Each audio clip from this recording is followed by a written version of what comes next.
Assalamualaikum warahmatullahi wabarakatuh. Hai teman-teman, kembali lagi di video pembelajaran bareng aku. Nah, di video kali ini aku akan membahas mengenai materi pembelajaran interpretasi land use atau interpretasi penggunaan lahan dalam penginderaan jauh. Nah teman-teman, bagi kalian yang penasaran, saksikan video ini hingga selesai ya. Teman-teman, sebelum aku membahas lebih jauh mengenai interpretasi land use atau interpretasi penggunaan lahan ini, aku mau share sedikit pengetahuan dulu nih ke teman-teman semua, bahwasanya bentuk penggunaan lahan atau bentuk perubahan penggunaan lahan itu terkait dengan pertumbuhan dan aktivitasnya. Semakin meningkat jumlah penduduk dan semakin intensif aktivitas penduduk pada suatu wilayah akan mempengaruhi pada perubahan penggunaan lahan. Nah teman-teman, penggunaan lahan yang tinggi itu utamanya terjadi di daerah perkotaan. Menurut pakar bernama Simon, pada tahun 1989 hingga dengan tahun 2000 sudah ada sekitar 24 juta hektar lahan hijau. Lahan hijau ini bisa terdiri dari hutan, perkebunan, pertanian. Itu sudah berubah peruntukannya ke lahan perkotaan. Nah teman-teman, makin banyaknya jumlah penduduk di perkotaan akibat pertumbuhan alami ataupun migrasi akan berimplikasi pada semakin besarnya tekanan penduduk atas lahan kota. Ini karena teman-teman, kebutuhan penduduk ya akan tempat tinggal maupun tempat fasilitas-fasilitas lainnya juga akan semakin meningkat. Nah teman-teman, kita langsung masuk ke pembahasan aja ya. Berbicara mengenai interpretasi land use, mungkin teman-teman udah pada ada yang tahu nih land use itu apa, dan ada juga nih yang salah mengartikan persepsi land use ke land cover atau sebaliknya. Nah, land cover dan land use ini berbeda. Land use ini meliputi segala jenis kenampakan dan sudah dikaitkan dengan aktivitas manusia dalam memanfaatkan lahan. Sedangkan land cover nih teman-teman, itu meliputi segala jenis kenampakan yang ada di permukaan bumi yang ada di lahan tertentu. Jadi teman-teman jangan salah mengartikan lagi ya persepsi antara land use dan juga land cover. Kedua hal yang sama tetapi berbeda. Menurut Malin Rao di tahun 1979, perubahan penggunaan lahan merupakan campur tangan manusia baik secara permanen maupun secara periodik terhadap lahan untuk memenuhi kebutuhan baik secara kebendaan, spiritual maupun keduanya. Nah, di daerah perkotaan sendiri, perubahan penggunaan lahan cenderung berubah dalam rangka memenuhi kebutuhan di sektor jasa maupun di sektor komersial. Nah, menurut Cullingworth sendiri pada tahun 1997 ada 4 faktor yang menjadi penyebab perubahan penggunaan lahan di perkotaan. Apa saja keempat faktor itu? Kita simak yang satu ini ya.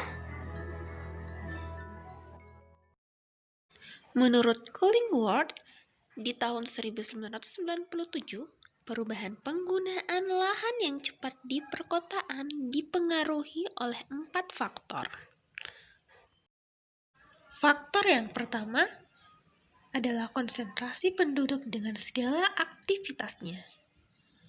Faktor yang kedua, aksesibilitas terhadap pusat kegiatan dan pusat kota. Faktor yang ketiga, jaringan jalan dan sarana transportasi. Dan faktor yang keempat adalah orbitasi, yaitu jarak yang menghubungkan suatu wilayah dengan pusat-pusat pelayanan yang lebih tinggi. Karena tadi kita sudah membahas mengenai land use, sekarang kita akan membahas interpretasi. Apa itu interpretasi? Nah, interpretasi merupakan suatu kegiatan penafsiran atau pandangan teoritis terhadap sesuatu hal dalam konteks penginderaan jauh untuk menginterpretasi perubahan penggunaan lahan. Jadi teman-teman, interpretasi land use ini dimaksudkan untuk mengetahui pola penggunaan lahan baik untuk kegiatan pertanian, perkebunan, kehutanan, maupun untuk permukiman penduduk. Salah satu teknik interpretasi land use yaitu melalui teknik foto udara. Foto udara ini termasuk dalam sistem penginderaan jauh. Penggunaan foto udara sebagai sumber informasi sudah meluas dalam berbagai aplikasi. Hanya saja, untuk dapat memanfaatkan teknik foto udara ini, perlu adanya pemahaman mengenai tanda-tanda yang berkaitan dengan objek. Tanda ini disebut juga unsur-unsur interpretasi yang harus dipahami sebelum melakukan interpretasi. Interpretasi land use melalui foto udara dimaksudkan untuk memudahkan deliniasi areal atau unit-unit penggunaan lahan.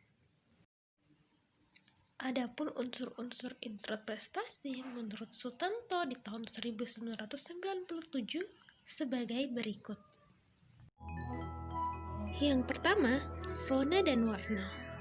Rona ialah tingkat kecerahan suatu objek dengan tingkatan mulai dari hitam hingga putih atau sebaliknya. Dan warna adalah wujud yang tampak oleh mata dengan menggunakan spektrum sempit, lebih sempit dari spektrum tampak. Contohnya, warna gelap pada wilayah perairan, sedangkan warna coklat terang pada daerah yang terbuka. Yang kedua adalah bentuk. Bentuk adalah ciri objek yang dapat dengan mudah dikenali. Contohnya seperti gambar sekolah, yang umumnya akan berbentuk seperti huruf I, L, atau U, persegi panjang, atau kotak seperti yang ada pada gambar. Sedangkan tajuk, pohon palma atau kelapa sawit biasanya berbentuk bintang, dan tajuk pohon bambu seperti bulu-bulu. Yang ketiga ialah ukuran. Ukuran ini berkaitan dengan skala citra, bisa berupa luas, panjang, tinggi, atau volume. Contohnya seperti ukuran rumah yang ada pada gambar ini ya. Ukuran rumah jika dibandingkan dengan ukuran lapangan sepak bola jauh lebih kecil karena ukuran rumah lebih kecil dan ukuran lapangan sepak bola lebih besar. Yang keempat ialah tekstur. Tekstur ini dinyatakan berdasarkan tingkatan kasar hingga halus suatu objek. Contohnya perairan akan bertekstur halus dibandingkan dengan pepohonan yang bertekstur kasar. Yang kelima ialah pola. Pola merupakan tingkat kecenderungan bentuk suatu objek dan bisa menjadi pertanda akan adanya objek lain. Bisa dilihat dari gambar ini ya teman-teman. Contoh pola pemukiman berkelompok mengindikasikan akan adanya mata air. Yang keenam ialah bayangan. Bayangan memiliki sifat menyembunyikan kedetailan objek yang berada di area yang gelap. Contohnya, unsur bayangan untuk mengenali objek gedung atau menara seperti pada gambar. Ialah situs. Situs ini merupakan posisi objek terhadap objek lain yang ada di sekitarnya. Ialah asosiasi. Asosiasi merupakan keterkaitan antara objek yang satu dengan objek yang lain. Contohnya, bandara yang diasosiasikan dengan pesawat dan lapangan bola yang diasosiasikan dengan gawang. Nah, itu dia tadi unsur-unsur interpretasi yang harus dikuasai sebelum melakukan interpretasi terhadap penggunaan lahan.